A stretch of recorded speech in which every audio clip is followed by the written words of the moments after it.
Assalamualaikum warahmatullahi wabarakatuh. Saya Jursalwa Salsabila dengan NIM 2104 10 10 10 055. Di sini saya akan menjelaskan tugas analisis statistik pada mata kuliah statistika dengan dosen pengampu Ibu Dr. Insinyur Ziana STMT IPM, di mana tugas analisis statistik saya ini berkaitan dengan judul tugas akhir saya, yaitu analisis perhitungan limpasan permukaan pada daerah aliran sungai dengan metode teoritis dan hidrospasial. Studi kasus Destenom Aceh Jaya. Adapun latar belakang dari judul penelitian tugas akhir saya, di mana daerah aliran sungai atau biasa disebut dengan DAS berfungsi sebagai area penampungan atau catchment area, penyimpanan, dan pengaliran air yang mempengaruhi kuantitas dan kualitas air ke sungai utama.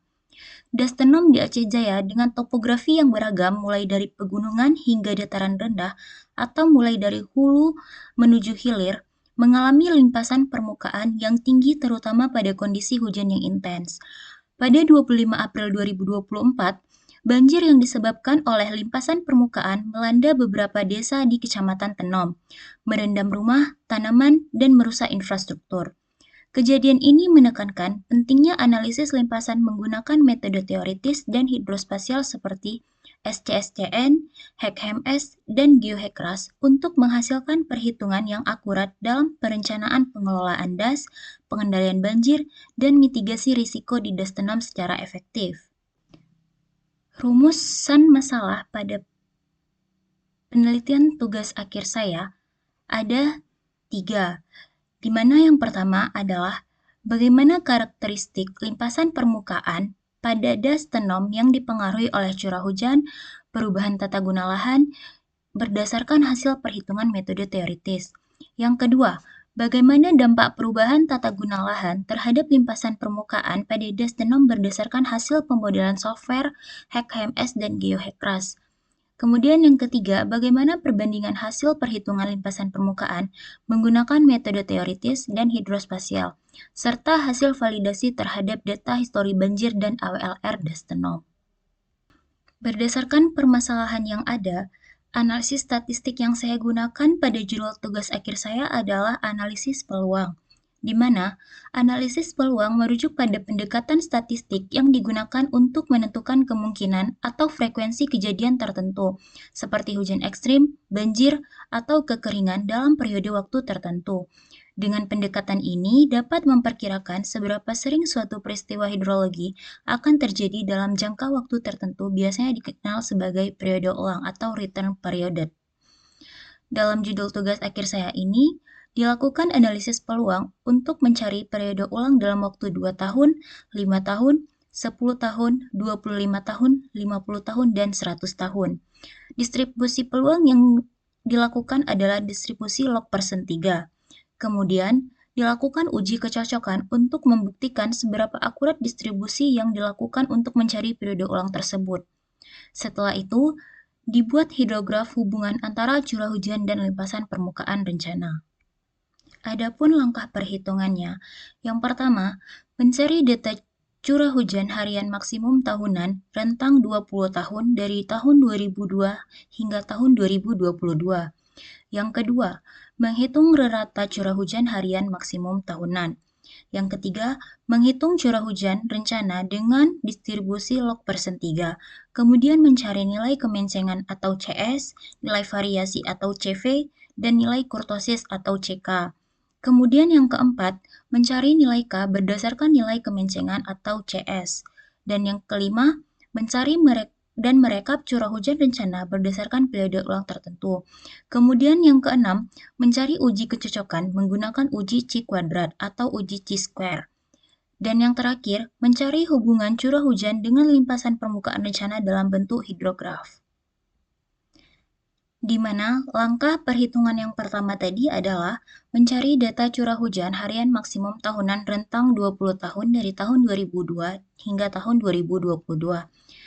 Saya mengambil data curah hujan harian maksimum tahunan bersumber dari website Giovanni atau curah hujan satelit, di mana saya akan mencontohkan bagaimana mencari maksimum harian tahunan per tahunnya.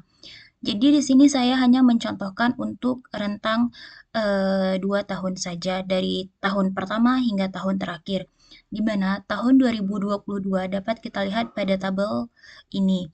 Kemudian maksimum harian tahunan pada tahun 2022 dan maksimum tahunan pada tahun 2022, di mana rumusnya mencari rata maksimum curah hujan per bulannya dalam satu tahun, yaitu jumlah curah hujan per hari dibagi dengan total hari dalam satu bulan, sehingga didapatkan curah hujan harian maksimum tahunan setiap tahunnya. Kemudian, setelah kita mencari curah hujan harian maksimum tahunan setiap tahunnya, maka kita akan masukkan ke dalam satu tabel, di mana tabel hasil rata curah hujan harian maksimum tahunan. Curah hujan rata harian maksimum setiap tahunnya direkap dalam satu tabel untuk mendapatkan rata curah hujan harian maksimum tahunan yang kita inginkan tadi. Dapat dilihat pada tabel. Di sini sudah tertera dari tahun 2002 hingga tahun 2022. Adapun rumus mencari nilai CV, CS, dan CK untuk distribusi log persen 3 sebagai berikut dapat dilihat seperti yang sudah saya cantumkan. Kemudian, adapun parameter statistik untuk menentukan jenis distribusi, di mana log persen 3 nilai CS dan CK-nya selain dari nilai distribusi normal, log normal, dan distribusi Gumbel. Kemudian, yang ketiga, tabel hasil analisis curah hujan bencana dengan distribusi log persen 3, di mana kolom pertama ada tahun, rentang dari 2002 hingga 2022, kemudian curah hujan bencana harian maksimum tahunannya, kemudian tabel yang ketiga, atau kolom yang ketiga, kita mencari nilai RI sama dengan log R. Kemudian RI dikurang RI rata-rata, kemudian RI dikurang R rata-rata kuadrat, kemudian RI dikurang R rata-rata pangkat 3, dan yang terakhir RI dikurang R rata-rata pangkat 4, sehingga didapatkan nilai N sama dengan 21, SD 0,089, nilai CS 0,957, nilai CV 0,488, nilai CK minus 1,866. Setelah didapatkan nilai CS tadi, maka kita dapat mencari nilai K berdasarkan nilai CS, di mana di sini ada tabel nilai K untuk distribusi log persen 3. Nilai K berdasarkan nilai CS itu kita lakukan interpolasi karena nilai CS yang kita dapatkan adalah 0,957. Berarti rentang interpolasinya adalah dari 0,9 sampai 1. Kemudian langsung saja kita masukkan sesuai periode ulangnya, di mana untuk periode ulang 2 tahun pada koefisien G-nya 0,9 minus 0,148, dan seterusnya, sehingga didapatkan nilai CS yang kita interpolasi. Setelah kita lakukan interpolasi, maka kita dapat menghitung tabel hasil perhitungan curah hujan bencana berdasarkan metode log persen 3, di mana pada rentang tahun 2 tahun, kemudian didapatkan PT dalam PT persennya 50, K-nya minus 0,157, K kali SD minus 0,0148, log curah hujan rencananya itu didapatkan 1,763, dan curah hujan harian maksimumnya itu pada periode 2 tahun didapatkan 57,910 mm. Hingga periode ulang 100 tahun didapatkan curah hujan bencana harian maksimum tahunnya 110,122 mm. Kemudian di bawahnya ada pun tabel hasil rekapitulasi curah hujan bencana berdasarkan periode ulang tertentu. Kita masukkan saja langsung periode ulangnya dan curah hujan bencana pada periode ulang tertentu. Setelah dilakukan analisis peluang untuk mendapatkan curah hujan bencana pada setiap periode ulang yang kita inginkan tadi, kemudian kita dapat mencari uji kecocokan menggunakan uji chi-square. di mana kita lakukan uji kecocokan ini untuk melihat seberapa akurat distribusi log persen 3 tadi yang kita lakukan. Di mana langkah pertamanya mengurutkan data pengamatan dari yang terbesar hingga yang terkecil. Hujan harian aslinya pada kolom ketiga, kemudian kita urutkan dari data yang terbesar hingga yang terkecil pada kolom 4. Kemudian didapatkan log curah hujan yang urutnya itu pada kolom yang kelima. Kemudian kita dapat menghitung jumlah K, di mana hasilnya K sama dengan 6. Kemudian membuat kelompok-kelompok kelas sesuai jumlah kelas, di mana nilai R 0,291, nilai IK 0,015, kemudian ditentukan batas kelas untuk masing-masing kelompok kelas yang dihitung dengan menggunakan distribusi frekuensi yang akan diuji untuk peluang tertentu tergantung jumlah kelas yang ada. Di mana saya tadi menggunakan 5 periode ulang, sehingga didapatkan P1, P2, P3, P4, P5, dan hasilnya yang tertera pada yang sudah saya sertakan di sini. Kemudian yang kelima, menghitung frekuensi teoritis di mana EJ-nya didapatkan 3,333, kemudian EJ dikali IK didapatkan 0,049. Kemudian kita mencari jumlah data hujan atau debit yang masuk ke dalam batas kelas sesuai dengan tahap 3 tadi, sehingga didapatkan jumlahnya 4,367. Menghitung nilai X hitung kuadrat dengan menggunakan persamaan berikut didapatkan 4,3667. Kemudian, yang kedelapan menentukan nilai XCR dari tabel C-square atau C kuadrat dengan menentukan derajat kepercayaan alfa dan derajat kebebasan DK, di mana DK kita dapatkan di sini 3, derajat kepercayaannya kita gunakan 5%, sesuai dengan persyaratan pada distribusi log persen 3, sehingga didapatkan XCR kuadrat pada tabelnya 7,815 yang dapat kita lihat pada tabel setelah ini.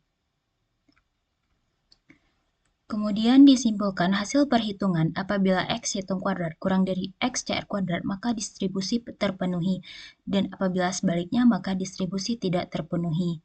Di sini didapatkan X hitung kuadrat tadi adalah 4,3667 dan XCR kuadrat tabel didapatkan 7,815 sehingga X hitung kuadrat kurang dari XCR tabel. Tabelnya dapat kita lihat di mana tadi kita menggunakan derajat kepercayaan 5%, artinya 0,05, kemudian derajat kebebasan yang kita dapatkan 3, sehingga didapatkan dari XCR kuadrat tabel 7,815. Setelah dilakukan uji kecocokan, maka didapatkan hubungan antara curah hujan dengan limpasan permukaan bencana, di mana curah hujan berkaitan langsung dengan limpasan permukaan. Semakin tinggi intensitasnya, maka semakin besar limpasan yang terjadi, terutama pada tanah jenuh atau kedap air. Sehingga faktor tutupan lahan sangat mempengaruhi limpasan pada suatu daerah tersebut.